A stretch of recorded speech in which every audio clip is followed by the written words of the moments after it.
Hello student, আশা করি সবাই তোমরা খুব ভালো আছো। তো আজকে আমরা শুরু করছি ক্লাস 8 দিয়ে। ক্লাস 8 এর যে ফার্স্ট যে অঙ্কের চ্যাপ্টারটা আছে সেটা আজকে আমরা পড়বো। তো দেখো, ক্লাস 8 এর যে অঙ্কের চ্যাপ্টারটা রয়েছে তার ফার্স্ট চ্যাপ্টার হচ্ছে কি পূর্ব পাঠের পুনরালোচনা। মানে কি এই সিলেবাসটা কিন্তু অলরেডি তোমরা ক্লাস 7 এ পড়ে এসছো। এবার ক্লাস 7 এ যেগুলো ইম্পর্টেন্ট টপিক, যেগুলো ক্লাস 8 এ তোমাদের কাজে লাগবে, সেই টপিকগুলো নিয়ে কিন্তু এই চ্যাপ্টারে আলোচনা করা হয়েছে। তো এই চ্যাপ্টারে যে ফার্স্ট যে 1.1 যে এক্সারসাইজটা রয়েছে, সেই 1.1 এর এক্সারসাইজের মধ্যে কিন্তু ক্ষেত্রফল পরিসীমা এই জিনিসগুলো নিয়ে আলোচনা করা আছে। এগুলো কিন্তু অলরেডি তোমরা ক্লাস 7 এ পড়ে এসছো। তো এই জিনিসগুলো কি খুব ইম্পর্টেন্ট। যখন তোমরা উচ্চ ক্লাসে উঠবে তখন দেখবে কি অঙ্ক কিন্তু ছোট ছোট পার্টে ভাগ হচ্ছে। অর্থাৎ কি বীজগণিতের সাথে কিন্তু আগের ক্লাসে তোমাদের ইন্ট্রোডাকশন হয়েছে। ধীরে ধীরে তোমরা পরিমিতিও জানতে পারবে কি জিনিস, ধীরে ধীরে পাটিগণিতও জানতে পারবে কি জিনিস। তো দেখো, বীজগণিত, পরিমিতি, পাটিগণিত। পরিমিতি সাধারণত কোন জিনিসগুলো, যেগুলোর মধ্যে ক্ষেত্রফল, পরিসীমা, পরবর্তীকালে জানতে পারবে আয়তন ইত্যাদি নিয়ে যেগুলো আলোচনা করা হয় সেগুলো কিন্তু পরিমিতি। তো পরিমিতি কিন্তু দেখতে গেলে বীজগণিত আর পাটিগণিতের তুলনায় একটু ইজি। কেন ইজি? দেখো, পাটিগণিতে সাধারণত কি আমরা লাভ ক্ষতি এইসব নিয়ে ভাবি। লাভ ক্ষতির যখন অঙ্ক থাকে তখন কিন্তু আমরা ওই সিনটাকে কল্পনা করি যে কেউ যাচ্ছে বাজারে, তার ক্ষতি হলো, লাভ হলো ইত্যাদি। বীজগণিতের ক্ষেত্রে এক্স স্কোয়ারের সাথে 3x স্কোয়ারের যোগফল, সেখানেও কিন্তু আমরা ওগুলোকে ফর্মুলা ইউজ করি। কিন্তু পরিমিতিতে কি হয়, পরিমিতিতে যখন একটা বাগানের পরিসীমা মাপতে বলে বা একটা কিছু ক্ষেত্রফল মাপতে বলে তখন কিন্তু আমরা তার একটা রাফ স্কেচ তৈরি করতে পারি। এই ছবি আঁকাটা বা রাফ স্কেচ করাটা যদি আমরা না শিখতে পারি তাহলে কিন্তু অঙ্ক আমাদের কাছে চিরদিনই খুব কঠিন মনে হবে। অঙ্ককে ইজি করতে হলে প্রত্যেকটা অঙ্ককে ছবি আঁকতে হবে। পরিমিতির অঙ্ক যেগুলোতে ছবি আঁকা যায় ছবি আঁকতে হবে, বীজগণিতের অঙ্ক ফর্মুলাতে ফেলতে হবে, আর পাটিগণিতের অঙ্ককে ভাবতে হবে যে সিনারিটা কি। তো এইভাবে ভাবতে, বুঝতে, ছবি আঁকতে যদি শিখে যাও না, অঙ্ক কিন্তু খুব ইজি। তো আজকে সময় নষ্ট না করে আজকে আমরা ডিরেক্টলি টপিকে চলে যাচ্ছি। তো দেখো, আমি একটা চিত্র আঁকছি ফার্স্টে। কি বলছি যে এই চিত্রটা, এটা কিসের চিত্র বলতে পারবে? এখানটায় দেখো যে চিত্রটা আঁকলাম, এটা একটা চতুর্ভুজ। চতুর্ভুজের সংজ্ঞা কি হয়? চারটি বাহু দ্বারা সীমাবদ্ধ সমতলী ক্ষেত্রকে কিন্তু চতুর্ভুজ বলা হয়। তাহলে এটার নাম দিয়ে দিচ্ছি এ, বি, সি আর ডি। কি বলা আছে এই চতুর্ভুজের বৈশিষ্ট্য? বলা আছে কি এর প্রত্যেকটা বাহু সমান, মানে এই বাহুর মাপ, এই বাহুর মাপ, এগুলো সমান। আর কি বলা আছে, এই প্রত্যেকটা কোণ বলা আছে কি 90 ডিগ্রি। তাহলে প্রতিটা কোণ 90 ডিগ্রি আর প্রত্যেকটা বাহুর মান সমান। তাহলে বলো তো এটার নাম কি? এই যে চতুর্ভুজটা কিন্তু একটা বিশেষ নাম হয়, এই চতুর্ভুজটার নাম কি? আশা করি সবার মনে পড়ে গেছে, কারণ এগুলো কিন্তু আমরা ক্লাস 7 এ অলরেডি করে এসেছি। তো এটার নাম হচ্ছে কি বর্গক্ষেত্র, তাই তো? বর্গক্ষেত্র। তো বর্গক্ষেত্রের কি কি বৈশিষ্ট্য? বর্গক্ষেত্রের বৈশিষ্ট্য যে চারটি বাহুর মাপ সমান আর প্রত্যেকটা কোণ হচ্ছে 90 ডিগ্রি। এই গেল বর্গক্ষেত্র। আর একটা ছবি আঁকছি। এক্ষেত্রে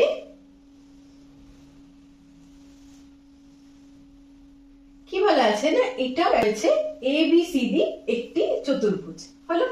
আর কি বৈশিষ্ট্য দেওয়া আছে? বলা আছে কি এর বিপরীত বাহুগুলির মান সমান। অর্থাৎ কি এই বাহুটা, অর্থাৎ AB এর সাথে CD সমান আর AD এর সাথে BC সমান। একই রকম বলা আছে এর প্রত্যেকটা কোণ হচ্ছে 90 ডিগ্রি। তো প্রতিটা কোণ 90 ডিগ্রি আর বিপরীত বাহুগুলো সমান। তাহলে এই চতুর্ভুজের কি নাম? এটাও কিন্তু আমরা আগের ক্লাসে পড়েছি। এটার নাম হচ্ছে আয়তক্ষেত্র। আয়তক্ষেত্র। তাহলে দেখো, এই দুটো ছবির মধ্যে পার্থক্য কোথায়? দুটোই হচ্ছে চতুর্ভুজ। প্রথমেরটাই কি প্রত্যেকটা বাহু সমান, আর দ্বিতীয়টাই হচ্ছে কি বিপরীত বাহুগুলি সমান। এই দুটো দিয়ে কিন্তু পরিমিতি শুরু। পরিমিতি যদি ভালো করে বুঝতে হয় তাহলে কিন্তু পরিমিতির এই বেস গুলো কিন্তু ক্লিয়ার করতে হবে খুব ভালোভাবে।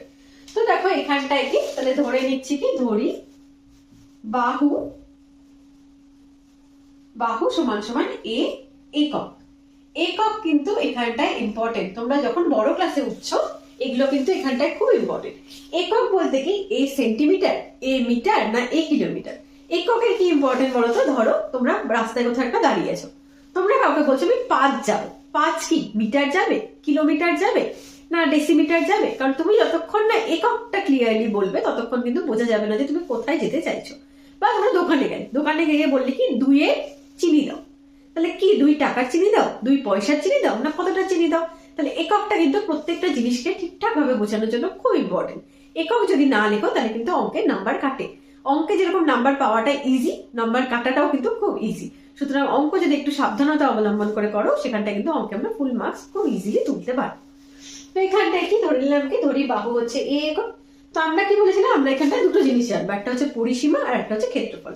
তো তো পরিসীমা ক্ষেত্রফলের ফর্মুলায় যাওয়ার আগে পরিসীমা ক্ষেত্রফল কি জিনিস এটা একটু বলছি।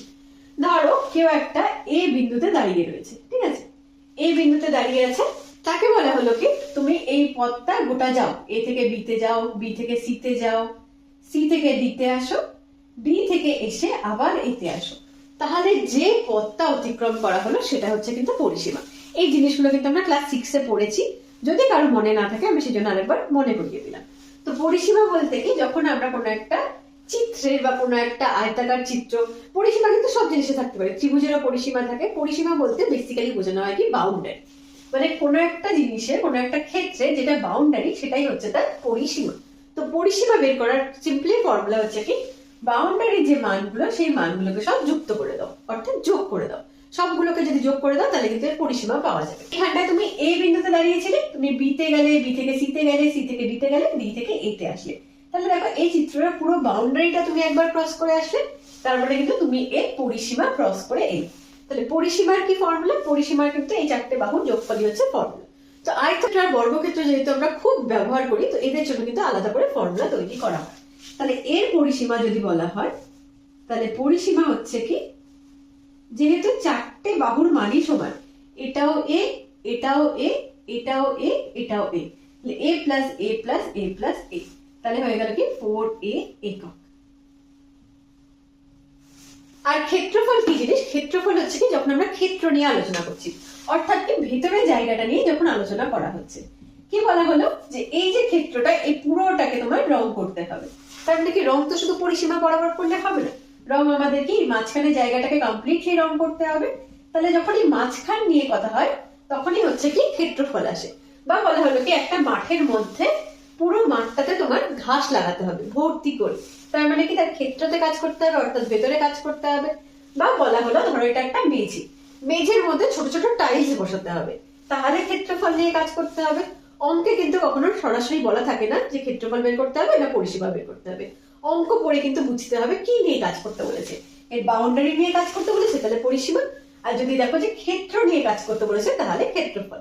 তাহলে এক্ষেত্রে ক্ষেত্রফলের ফর্মুলা হয়ে যাবে কি, তাহলে ক্ষেত্রফল হয়ে যায় যে এক্স স্কোয়ার, এখানটায় কি যেহেতু দুবার একক একক গুণ হচ্ছে তার জন্য এটা বর্গ একক। এই হচ্ছে কিন্তু বর্গক্ষেত্রে ক্ষেত্রফলের ফর্মুলা। আর একটা যেটা নতুন জিনিস সেটা হচ্ছে কি তার কর্ণ। কর্ণ কি যখন আমরা এই অপোজিটের দিকের বিন্দুগুলোকে যুক্ত করব তখন কিন্তু আমরা কর্ণ পেয়ে যাবো, অর্থাৎ এখানটা দেখো দুটো কর্ণ হবে, এসি আর একটা কি বিডি। তাহলে কি যেহেতু এদের প্রত্যেকটা বাহু সমান এদের কিন্তু কর্ণের দৈর্ঘ্য সমান। তাহলে কর্ণের ফর্মুলা, কর্ণের দৈর্ঘ্য, কর্ণের দৈর্ঘ্যের ফর্মুলা a √2 একক। তাহলে দেখো বর্গক্ষেত্রের ক্ষেত্রে কিন্তু এই তিনটেই ফর্মুলা, একটা হচ্ছে কি পরিসীমা, একটা হচ্ছে ক্ষেত্রফল, আর একটা হচ্ছে কর্ণের দৈর্ঘ্য। তাহলে এই পরিসীমা, এই হচ্ছে ক্ষেত্রফল, আর এটা হচ্ছে কর্ণের দৈর্ঘ্য। এই তিনটে ফর্মুলা যদি মনে রাখো তাহলে কিন্তু বর্গক্ষেত্রের অঙ্ক কমপ্লিট, কোন রকম অঙ্কে কিন্তু আর কোনো প্রবলেম হবে না। এবার আমরা আসি আয়তক্ষেত্রে। আয়তক্ষেত্রে আমরা কি জানি যে বিপরীত বাহুগুলো সমান। তো এই যে বড় যে বাহুটা, এই বাহুটাকে বলা হয় কি দৈর্ঘ্য, দৈর্ঘ্য। আর ছোট যে বাহুটা এটাকে বলা হয় কি প্রস্থ, প্রস্থ। তাহলে দৈর্ঘ্য প্রস্থ আলাদা আলাদা এখানটায়, তাহলে ধরে নি, তাহলে ধরি দৈর্ঘ্য সমান সমান এল একক আর প্রস্থ সমান সমান বি একক। তো কি এখানটাও কি দেখো পরিসীমা মানে কি এ থেকে শুরু করো, তাহলে এটাকে বললাম কি এল, এটাকে বলছি কি বি, তাহলে এটাও হয়ে গেল এল, এটা হয়ে গেল বি। তাহলে পরিসীমা কি হয়ে যাবে এল plus B plus L plus B, মানে দুবার এল প্লাস দুবার বি, তাহলে পরিসীমা, পরিসীমা, পরিসীমা কত হয়ে যায় 2 ইন্টু এল প্লাস বি একক, অর্থাৎ 2 ইন্টু দৈর্ঘ্য প্লাস প্রস্থ। একই রকম ভাবে ক্ষেত্রফল, ক্ষেত্রফল কি মাঝে জিনিসটা নিয়ে যখন কাজ করা হবে, মানে কি এই জায়গাটা বলা হলো কি রং করো, বা এই জায়গাটা বলা হলো ঘাস লাগাও, বা এখানটা বলা হলো এই পুরো জিনিসটাকে টালি দিয়ে ভরে দাও ইত্যাদি যখন হবে, অর্থাৎ ক্ষেত্র নিয়ে যখন কাজ হবে তখন কিন্তু ক্ষেত্রফল আসবে। তাহলে ক্ষেত্রফলের ফর্মুলা, ক্ষেত্রফল হচ্ছে কি দৈর্ঘ্য গুণন প্রস্থ, এল গুণন বি। যেহেতু একক গুণন একক হচ্ছে তাহলে এখানেও কিন্তু বর্গ একক। আর কি এর কর্ণ, কর্ণ কি হয়ে যাবে এসি, আর হয়ে যাচ্ছে কি বিডি। তো এখানটায় কিন্তু আয়তক্ষেত্রের কর্ণরাও সমান হয়। তাহলে এখানটায় কর্ণের দৈর্ঘ্য, কর্ণের দৈর্ঘ্য হয়ে যাবে কি √/L² প্লাস B² এত একক, মানে কি √/, দৈর্ঘ্য স্কয়ার প্লাস প্রস্থ স্কয়ার। তাহলে দেখো এখানটাও তিনটে ফর্মুলা, একটা হচ্ছে পরিসীমার ফর্মুলা, একটা হচ্ছে ক্ষেত্রফলের ফর্মুলা, আর একটা হচ্ছে কর্ণের দৈর্ঘ্যের ফর্মুলা। তাহলে এখানটায় বর্গক্ষেত্রের ক্ষেত্রে তিনটে ফর্মুলা, আর আয়তক্ষেত্রের ক্ষেত্রেও কিন্তু তিনটে ফর্মুলা, পরিসীমা, ক্ষেত্রফল, কর্ণের দৈর্ঘ্য। তো এই ফর্মুলা গুলো কিন্তু মনে রাখলে অঙ্ক করা খুব ইজি হয়ে যাবে, শুধু অঙ্কটা বুঝতে হবে কি কি বলেছে আর কি বের করতে দিয়েছে। আচ্ছা, তাহলে আমরা একটা একটা করে এক্সাম্পল করি। এক্সাম্পল 1টা দেখো লিখে নিয়েছি। কি বলা আছে, একটি বর্গ ক্ষেত্রকার জমির ক্ষেত্রফল 6400 বর্গ মিটার। এটাকে দেওয়া আছে, ক্ষেত্রফল দেওয়া আছে। কি বলা আছে, প্রতি মিটারে 3.50 টাকা খরচ করে ওই জমির চারিদিকে বেড়া দিতে মোট কত টাকা খরচা হবে। তার মানে ফার্স্টে কি দেওয়া আছে, ক্ষেত্রফল দেওয়া আছে। বলা আছে প্রতি মিটারে 3.50 টাকা খরচ করে ওই জমির চারিদিকে বেড়া দিতে কত টাকা খরচা হবে। তাহলে দেখো বর্গক্ষেত্রকার বলা আছে, আমরা কি জানি বর্গক্ষেত্রে 4টি বাহু হয় এবং 4টি বাহুর প্রত্যেকটার মানই সমান। তাহলে এখানটায় কিন্তু বাহুর দৈর্ঘ্যটা দেওয়া নেই। তাহলে আমাদের ফার্স্ট কাজ হচ্ছে কি বাহুর দৈর্ঘ্যটাকে বের করা। কি দেওয়া আছে, বলা আছে কি এর ক্ষেত্রফল বলা আছে 6400। তাহলে কি ধরে নি, তাহলে ধরি বাহুর দৈর্ঘ্য, বাহুর দৈর্ঘ্য এখানটা দেখো বর্গ মিটার বলা আছে, তাহলে আমি মিটারই ধরছি, এ মিটার। তো আমরা কি জানি যে ক্ষেত্রফলে কি ফর্মুলা হয়, a²। তাহলে ক্ষেত্রফল, ক্ষেত্রফল হয়ে যাবে কি a² বর্গ মিটার। তো দেখো প্রশ্নে কিন্তু ক্ষেত্রফল বলা আছে 6400। আমরা কিন্তু জেনেছি কি প্রশ্নে দেওয়ার কোনো কন্ডিশনকে যদি আমরা অঙ্কে ব্যবহার করি তাহলে আমাদের প্রথমে কি লিখতে হয়, প্রশ্নানুসারে, অর্থাৎ প্রশ্নে যেটা দেওয়া আছে সেটা অনুসারে বা শর্তানুসারে একটা লিখলেই কিন্তু হবে। তাহলে লিখছি কি প্রশ্নানুসারে, প্রশ্নানুসারে কি হচ্ছে a² সমান সমান 6400। তো এখানটায় এর মান কি হয়ে যাবে, আমরা কি শিখেছি যে স্কয়ার যখন উঠে যায় অন্যদিকে কিন্তু বর্গমূল চলে আসে। তাহলে এখানটা চলে আসলো কি 6400। তাহলে 6400 কার বর্গমূল, 68 জন্য 8 চলে আসলো, আর দুটো শূন্যর জন্য কি একটা শূন্য চলে আসলো, অর্থাৎ কি 80 হলো এটার উত্তর। তো কি জানতে পারলাম, বাহুর দৈর্ঘ্য হচ্ছে কি 80 মিটার। তাহলে দেখো পরের পার্টটা করি। তো কি বলা আছে, প্রতি মিটারে 3.50 টাকা খরচ করে ওই জমি চারিদিকে বেড়া দিতে কত টাকা খরচা হবে। যখন ফর্মুলা গুলো করাছিলাম তখন কিন্তু বলেছিলাম কি বাউন্ডারি নিয়ে যখন কিছু কাজ করতে হয় তখন কিন্তু আমরা কি ক্যালকুলেট করি, পরিসীমা ক্যালকুলেট করি, তাই না। তাহলে এক্ষেত্রে কি করবো, বর্গক্ষেত্রকার জমির যে পরিসীমা সেটাকে আগে ক্যালকুলেট করি, কারণ বাহুর দৈর্ঘ্য তো আমরা অলরেডি পেয়ে গেছি। তাহলে এখানটা লিখে নিই, অতএব বাহুর দৈর্ঘ্য, বাহুর দৈর্ঘ্য হচ্ছে কি 80 মিটার। তাহলে এবার আমাদের কাজ কি পরিসীমা বের করা। তাহলে পরিসীমার ফর্মুলা কি, পরিসীমা হচ্ছে কি 4 ইন্টু বাহুর দৈর্ঘ্য, তার মানে 4 গুণন বাহু, বাহুর দৈর্ঘ্য। তাহলে 4 গুণন 80 মিটার, তাহলে হয়ে গেল কত 320 মিটার। তাহলে এটা কি হয়ে গেল, এটা হয়ে গেল কিন্তু পরিসীমা। এবার কি বলা আছে, পুরো পরিসীমার উপরে বেড়া দিতে হবে, আর প্রতি মিটারে মানে কি 1 মিটারে খরচা হচ্ছে 3.50 টাকা। তাহলে 1 মিটারে যদি খরচা হয় এটা তাহলে ওই কি নিয়মে করি, তাহলে 1 মিটারে খরচ হয় 3.50 টাকা। তাহলে 320 মিটারে খরচ হবে 3.50। আমরা কি জানি যখন কিনা এখানটায় বেড়ে যায় তখন কিন্তু ওই দিকেও বেড়ে যায়, অর্থাৎ গুণ করতে হয়। গুণন 320 এত টাকা। তো গুণটা করি, এখানটায় দশমিক উঠলো, নিচে চলে আসলো কি 100। তো যেহেতু দুটো শূন্য ছিল তাই দুটো শূন্য আসলো, একটা শূন্য কাটলো, এই শূন্য আর এই শূন্য কাটলো, তাহলে কি 35 গুণন 32 এত টাকা। তাহলে এবার গুণটা করে দিই, 35 আর 32 গুণ করো, কত হচ্ছে 5 দুগুণ 10, হাতে থাকলো 1, 6 একে 7, গুণন 3 5 15 5, হাতে থাকলো 1, 3 3 9 আর একে 10, তাহলে 0 7 আর 5 যোগ করলে 12, 2 হাতে থাকলো 1, এখানে 1 আসলো 1, অর্থাৎ কি 1120 এত টাকা। তাহলে উত্তর তুলে কি চেয়েছিল, ওই জমির চারিদিকে বেড়া দিতে মোট কত টাকা খরচা হবে। তাহলে আমরা কি লিখবো উত্তরটা, যে ওই জমির চারিদিকে বেড়া দিতে মোট 1120 টাকা খরচা হবে। বুঝা গেল? তাহলে দেখো এই অঙ্কটায় কিন্তু ডিরেক্টলি কিছু বলা ছিল না, ক্ষেত্রফল বলা ছিল, সেখান থেকে আমরা বাহুতে এলাম, বাহু থেকে পরিসীমা, পরিসীমা থেকে মোট খরচ। তাহলে এই অঙ্কগুলো কিন্তু একটু রাফলি আগে একটা স্কেচ বানাতে হবে নিজের মনে, তারপরে স্টেপ বাই স্টেপ অঙ্কগুলো করতে হবে। আশা করি এই অঙ্কটা তোমরা বুঝতে পেরেছো। তো পরের অঙ্কটা দেখে নিই, পরের অঙ্কটা কি বলেছে। নাম্বার এক্সাম্পলে দেখো কি বলা আছে, বলেছি একটি আয়তক্ষেত্রাকার হল ঘরের দৈর্ঘ্য দেওয়া আছে 30 মিটার এবং প্রস্থ দেওয়া আছে কত 18 মিটার। বলা আছে ঘরটির মেঝে বাঁধাতে 3 ডেসিমিটার বাহু বিশিষ্ট কতগুলি বর্গ ক্ষেত্রাকার টালি লাগবে হিসাব করি। তার মানে একটা যদি রাফ স্কেচ আঁকার চেষ্টা করি, তাহলে এরকম কি একটা ঘর আছে আয়তক্ষেত্রাকার, তো বলা আছে কি এর হচ্ছে দৈর্ঘ্য দেওয়া আছে কত 30 মিটার আর প্রস্থ দেওয়া আছে কত 18 মিটার।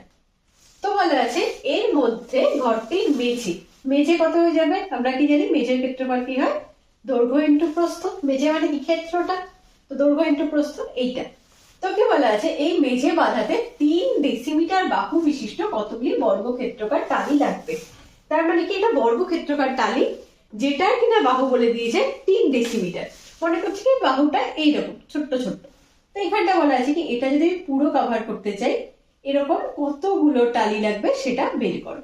মানে এইভাবে ধরো পুরোটাকে কভার করব, তো কতগুলো টালি লাগবে সেটা কিন্তু এখানটায় চেয়েছে। তার মানে কি যে ক্ষেত্রফলটা যেটা অর্থাৎ মেঝের যে ক্ষেত্রফল সেটাকে টালি দিয়ে কভার করতে হবে এখানটায়। তো চলো এখানটায় কি তাহলে অঙ্কটা করি। তো কি প্রথমে কি করবো, প্রথমে লিখে নিই কি কি দেওয়ার আছে। তো এখানটায় কি দেওয়া আছে, যে ঘরের দেওয়া আছে কি দৈর্ঘ্য দেওয়া আছে, তাহলে লিখে নিই ঘরের দৈর্ঘ্য কত বলা আছে 30 মিটার, আর ঘরের প্রস্থ, প্রস্থ বলা আছে কত 18 মিটার। কিন্তু দেখো প্রবলেমটা কোথায় হলো, এখানটায় যে ঘরের যে মেঝেটা আছে, দৈর্ঘ্য প্রস্থ আমরা লিখে নিয়েছি, ঘরের যে মেঝেটা তাকে বাঁধাতে হবে কি 3 ডেসিমিটারের টালি দিয়ে। তার মানে এখানটা যে টালিটা সেটার একক কিন্তু ডেসিমিটার, কিন্তু ঘরের দৈর্ঘ্য প্রস্থ দেওয়া আছে মিটারে।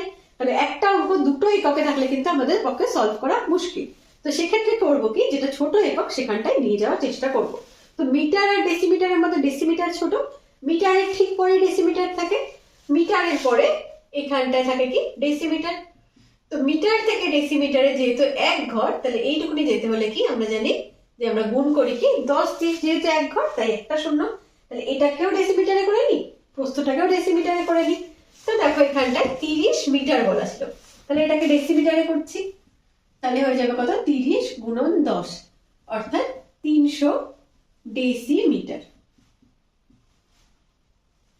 এখানটায় কি হয়ে যাবে 18 গুণন 10 অর্থাৎ 180 ডেসিমিটার।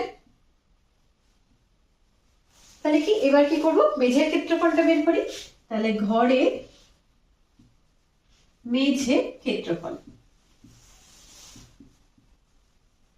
মেঝের ক্ষেত্রফলের ফর্মুলা কি হয় দৈর্ঘ্য গুণন প্রস্থ, তার মানে 300 গুণন 180, এখানে ডেসিমিটার ডেসিমিটার গুণ করলে বর্গ ডেসিমিটার, বর্গ ডেসিমি। আচ্ছা তো দেখো 3 দিয়ে 18 কে গুণ করলে আমরা কত হয় জানি 54, একটা দুটো তিনটে, তিনটে শূন্য, এত বর্গ ডেসিমি। এটা হচ্ছে কি ঘরের মেঝের ক্ষেত্রফল। এবার এই ক্ষেত্রফলের উপরে কি এইখানটায় টালি বসবে। এবার টালিগুলো কি বর্গক্ষেত্রফল, তাহলে টালির এখানটায় বাহুর দৈর্ঘ্য দেওয়া আছে 3 ডেসিমিটার, তাহলে টালিরও ক্ষেত্রফলটা বের করে নিই। তাহলে আবার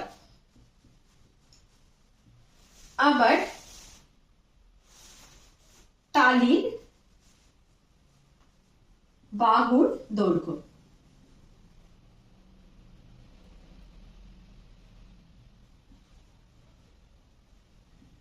কত বলা আছে 3 ডেসিমি। তাহলে কি বের করবো, টালির ক্ষেত্রফল বের করবো। যেহেতু ক্ষেত্রফলের উপরে টালি কিন্তু পুরোটাই বসবে, টালি কি নিজের ক্ষেত্রটা নিয়ে বসবে। তাহলে টালির ক্ষেত্রফল, বর্গক্ষেত্রের ক্ষেত্রফলের ফর্মুলা হয় কি a স্কোয়ার মানে a গুণন a। তাহলে এখানটায় কি 3 গুণন 3, তাহলে হয়ে গেল কি 9 বর্গ ডেসিমি। এরকম যখন কেস থাকে যে একটা বড় ক্ষেত্রকে একটা ছোট ক্ষেত্র দিয়ে কভার করতে হবে, তখন কিন্তু আমরা সবসময় কি ফর্মুলাটা কি ব্যবহার করি, যে বড় যেটা ক্ষেত্রফল সেটাকে ছোট ক্ষেত্রফল দিয়ে ভাগ করি। ভাগ করলে যে উত্তরটা পাওয়া যায় সেটাই কিন্তু ছোট ক্ষেত্রফল বিশিষ্ট টালি কটা লাগবে সেটার সংখ্যা। তাহলে একবার ডিরেক্টলি লিখি টালির সংখ্যা। টালির সংখ্যা তাহলে কি হয়ে যাবে, টালি দিয়ে যেহেতু বড় জায়গাটাকে কভার করতে হবে, তাহলে উপরে কি লিখবো মেঝের ক্ষেত্রফল।